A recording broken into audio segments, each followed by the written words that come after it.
Junior lady doctor के murder case में कुछ ऐसी बातें सामने आई है जिसे सुनकर आपके रोंगटे खड़े हो जाएंगे।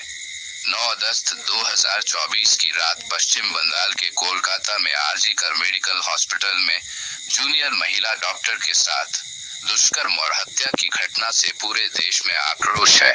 इस घटना का विरोध देश भर में हो रहा है। देश भर के लोग, डॉक्टर और मेडिकल छात्र सड़कों पर उतर आए हैं। हालांकि पुलिस ने संजय रॉय नाम के एक शख्स को गिरफ्तार किया है, पर इसके पीछे और भी कई लोग हैं। अब इस मामले की जांच सीबीआई कर रही है। सीबीआई के आने के बाद इस केस में कई चौंकाने वाले खुलासे हुए हैं। पोस्टमार्टम रिपोर्ट के आने के बाद ये तो निश्चित हो ही गया कि इस घटना के पीछे सिर्फ एक आदमी नहीं है, बल्कि और भी कई लोग हैं। दोस्तों, इस वीडियो में आगे बढ़ने से पहले कृपया हमारे चैनल को सब्सक्राइब जरूर कर दें और बेल आइकॉन ऑन करके ऑल पर प्रेस कर दें, ताकि मेरी वीडियो की नोटिफिकेशन सबसे पहले आप तक पहुंचे।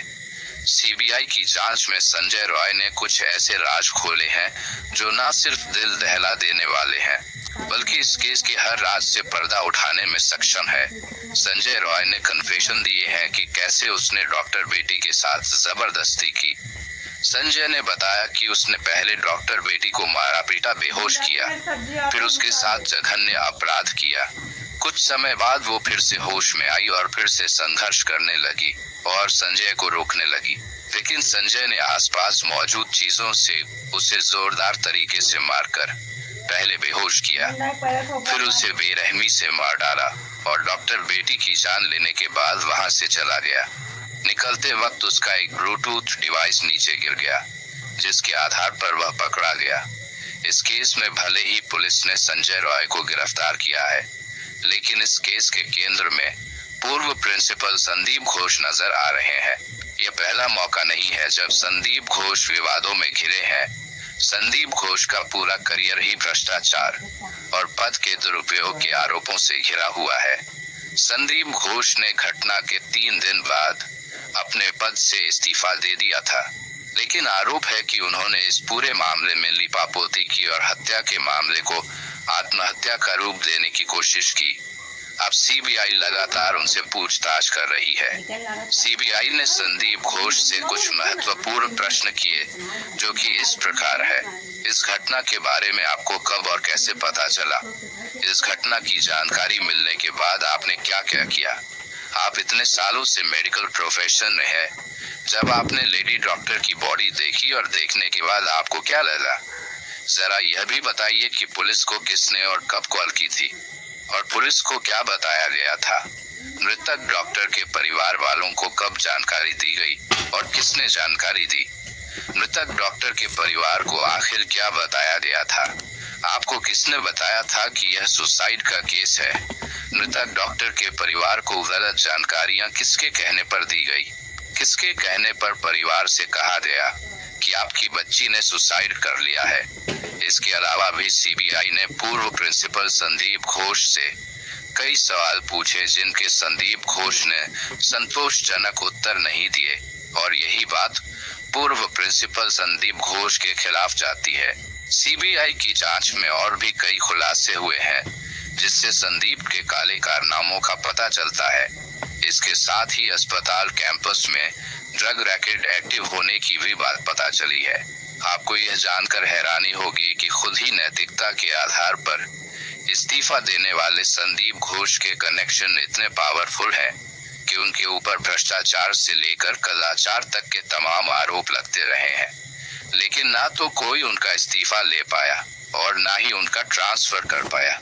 आरजी कर मेडिकल कॉलेज के पूर्व डिप्टी सुपरिटेंडेंट अख्तर अली ने डॉक्टर संदीप घोष की पूरी कुंडली खोली है और संदीप घोष के चाल चरित्र पर कई बड़े खुलासे भी किए हैं। अख्तर अली ने कहा है कि संदीप घोष एक माफिया की तरह है। वे बहुत ही भ्रष्ट व्यक्ति हैं। वह छात्रों को फेल कर देते थे और पैसे लेकर उनको पास करवाते थे। वह हर काम में पैसा वसूलते थे और छात्रावास में छात्रों को शराब की सप्लाई करवाते थे। वे मानव अंगों का तस्करी भी किया करते थे। बांग्लादेश के साथ अवैध व्यापार भी करते थे। और प्राइवेट अस्पतालों को अज्ञात शव बेचा करते थे और उनसे पैसे वसूलते थे। उन्होंने अपने पद का दुरुपयोग किया और उनके खिलाफ कोई ठोस कार्रवाई नहीं की गई। आरजी कर मेडिकल कॉलेज में जो भी काम होता था सब जगह वो पैसा खाते थे। यही नहीं, अगर उन पर कार्रवाई किया जाता था तो वो स्टूडेंट से आंदोलन भी करवाते थे और अपने ऊपर हो रही कार्रवाई को रुकवा देते थे। डॉक्टर बेटी का ये केस भी संदीप घोष की वजह से दुनिया का पहला ऐसा केस बन गया जिसमें पहले पोस्टमार्टम किया गया, फिर उसके बाद एफआईआर दर्ज किया गया। इस केस में कोलकाता पुलिस भी संदीप घोष की तरह ही इस घटना से जल्द पल्ला झाड़ना चाहती थी। इसलिए उन्होंने कभी संदीप घोष का बयान ही नहीं लिया और न क्राइम स्पॉट को सुरक्षित रखा। उन्हें डॉक्टर बेटी की शव जलाने की इतनी जल्दी थी कि शमशान ने पहले से लाइन में 2 शव के होते हुए भी डॉक्टर बेटी की शव को पहले जला दिया गया। इस केस में आरजी कर मेडिकल हॉस्पिटल से जुड़ी कुछ चौंकाने वाली जानकारियां सामने आई है। कुछ ऐसे आंकड़े सामने आए हैं जो कई तरह के सवाल खड़े करते हैं। आरजी कर हॉस्पिटल में मारी जाने वाली जूनियर लेडी डॉक्टर अकेली इंसान नहीं थी।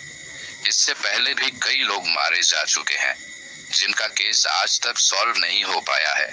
इसलिए ऐसा भी कहा जा रहा है कि आरजी कर अस्पताल मर्डर मिस्ट्री का घर है।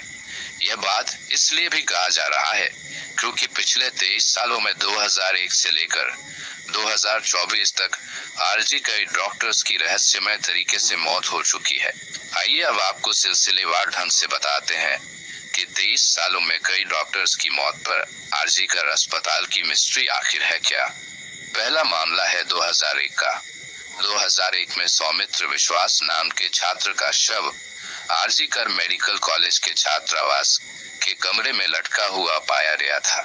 अभी के लेडी ट्रेनी डॉक्टर के केस की तरह ही अस्पताल के अधिकारियों ने तुरंत उस घटना को आत्महत्या करार दिया था, लेकिन पीड़ित परिवार और मृत छात्र के साथियों ने मौत पर संदेह जताया। सौमित्र की मां और उनके कुछ क्लासमेट्स ने आरोप लगाया था कि कॉलेज हॉस्टल में सेक्स रॉकेट चल रहा था।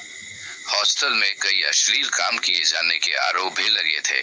कई छात्रों ने दावा किया था कि सौमित्र इन काली गतिविधियों का पर्दाफाश करना चाहता था, इसी कारण उसे मार डाला गया।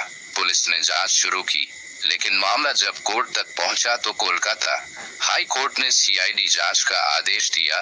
जांच के दौरान कॉलेज हॉस्टल के अंदर चल रहे पोर्नोग्राफी गिरोह की बात सामने आई थी। बताया गया था कि वीकेंड्स में छात्र सेक्स वर्कर्स को हॉस्टल में बुलाते थे। अगर सेक्स वर्कर्स नहीं मिलते थे तो मृत शरीर के साथ अश्लील हरकतें की जाती थी। सोचिए, यह कितनी मिस्टीरियस हॉस्पिटल है। जरा सोचिए कैसे एक लाश को निकालकर उसके साथ पोर्नोग्राफी बनाई जाती थी। और उस समय यानी हम बात कर रहे हैं 2001 की, उन्हें सुपर इम्पोज कर दिया जाता था, यानी उस लाश के चेहरे को हटाकर एडिटिंग करके किसी और जिंदा लड़की की तस्वीर लगा दी जाती थी। इससे अंदाजा लगा सकते हैं कि उस समय भी इस हॉस्पिटल में कितना घिनौना अपराध होता था। हालांकि यह मामला अभी तक अनसुलझा ही है। दूसरा मामला है 5 फरवरी 2003 का। इस दिन आरजी कर मेडिकल कॉलेज एंड हॉस्पिटल के हाउस स्टाफ अरिजीत दत्ता ने आत्महत्या कर ली थी। पुलिस ने बताया था कि अरिजीत ने पहले अपने हाथ में एनेस्थीसिया दिया, जिससे उसके हाथ में लकवा मार गया। फिर ब्लेड से उसने हाथ की नस काट ली। फिर हॉस्टल की छत से नीचे कूदकर अपनी जान दे दी। उसके पास से सर्जिकल चाकू भी बरामद किए गए थे।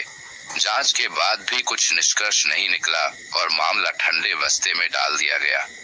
तीसरा मामला है अक्टूबर 2016 का। डॉक्टर गौतम पाल मेडिसिन विभाग के प्रोफेसर थे। उनके किराए के फ्लैट में उनका शव पड़ा हुआ था। बदबू आने पर पड़ोसियों ने पुलिस को सूचना दी। दरवाजा तोड़ने के बाद पुलिस ने उन्हें पहली मंजिल पर एक कमरे में बिस्तर पर मृत पाया, पर वहां कोई सुसाइड नोट भी नहीं था। इसलिए पुलिस ने अनुमान लगाया कि अचानक दिल का दौरा पड़ने से उनकी मौत हो गई होगी। हालांकि वह मौत के कारण की पुष्टि नहीं कर सके। आपको बता दें कि जांचकर्ताओं को उसके कमरे के फर्श पर खून के धब्बे और चेहरे पर कुछ चोट के निशान भी मिले थे, लेकिन उनकी मौत को लेकर अब भी रहस्य बरकरार है। चौथा केस है 2020 का, जब सेकंड ईयर की 25 वर्षीय जूनियर महिला डॉक्टर पल्लवी साहा की दुखद मृत्यु हो गई। डॉक्टर ने आरजी कर अस्पताल की 6ठी मंजिल से कूदकर आत्महत्या कर ली थी। दोस्तों और सहकर्मियों ने कहा कि शायद वह डिप्रेशन की शिकार थी। हालांकि इस मामले में कोई सुसाइड नोट नहीं मिला और डॉक्टर की मौत को लेकर कई सवाल भी उठे, जिनका जवाब आज तक नहीं मिल पाया है। खैर, अब हम आते हैं डॉक्टर बेटी की केस की तरफ। जैसे उस समय की सारी मौतों को पुलिस ने सामान्य मौत घोषित कर दिया था, ठीक वैसे ही इस केस में भी पहले यही साबित करने की कोशिश की गई कि ट्रेनी डॉक्टर ने भी खुदकुशी की है। हालांकि मौका ए वारदात को देखकर पहली ही नजर में कोई भी इसे कत्ल का मामला समझ सकता था, लेकिन इसके बावजूद पुलिस ने पहले इस सिलसिले में सामान्य मौत का केस दर्ज किया, जबकि वारदात का शिकार हुई डॉक्टर न सिर्फ उसी हॉस्पिटल में काम करती थी, बल्कि उसकी बुरी तरह से जख्मी लाश हॉस्पिटल के अंदर ही सेमिनार हॉल में पड़ी थी। ऐसे में कत्ल के बजाय खुदकुशी का केस दर्ज करने के पीछे आखिर क्या वजह है, और कोलकाता हाई कोर्ट ने भी इस पर सवाल खड़े किए हैं। मामले की जांच कर रही सीबीआई को अब इसके पीछे की वजह भी जाननी होगी। और एक सवाल यह भी है कि इस पूरे मामले में डॉक्टर बेटी के उन चारों डॉक्टर सहकर्मियों की क्या भूमिका है, क्योंकि वारदात से पहले रात को पीड़ित डॉक्टर ने अपने 4 कलीग्स के साथ ही डिनर किया था। इसके बाद उसके बाकी कलीग्स तो वहां से चले गए, लेकिन डॉक्टर बेटी ने अकेले ही उस सेमिनार रूम में सोने का फैसला किया, और जिसके बाद यह वारदात हुई। लेकिन ऐसे में फिलहाल सीबीआई भी यह जानना चाहती है कि उस डॉक्टर बेटी को आखिरी बार जिंदा देखने वाले उसके दोस्तों से उसकी क्या बात हुई थी और कैसी बातें हुई थी। क्या कत्ल से पहले या फिर कभी भी उसने अपनी सुरक्षा को लेकर कोई चिंता जाहिर की थी। इसलिए सीबीआई उसके दोस्तों से भी पूछताछ कर रही है। संदीप घोष के पीछे कुछ पावरफुल लोग हैं, ये इस बात से अंदाजा लगाया जा सकता है कि पहली बार इस पूरे मामले में सीबीआई द्वारा या फिर किसी भी इन्वेस्टिगेटिंग एजेंसी द्वारा प्रिंसिपल संदीप घोष से पूछताछ की गई है। यानी संदीप इतना पावरफुल आदमी है कि आज तक उससे किसी भी मामले में कोई भी पूछताछ नहीं की गई थी। लेकिन अब देखना यह है कि सीबीआई इस केस को सॉल्व कर पाती है या नहीं। क्या सीबीआई उस मासूम डॉक्टर बेटी को इंसाफ दिला पाएगी, या फिर ये केस भी अन्य केस की तरह ही फाइलों के नीचे दबकर रह जाएगा और उस बच्ची के गुनाहगार यूं ही आजाद घूमते रहेंगे। खैर दोस्तों, हमारा और आपका काम है आवाज उठाना। हालांकि देश भर में जगह जगह डॉक्टर भी प्रोटेस्ट कर रहे हैं ताकि उस डॉक्टर बेटी को इंसाफ मिल सके। दोस्तों, इस घटना को सुनाने का उद्देश्य किसी का दिल दुखाना नहीं है, किसी को परेशान करना नहीं, बल्कि आपको जागरूक करना है।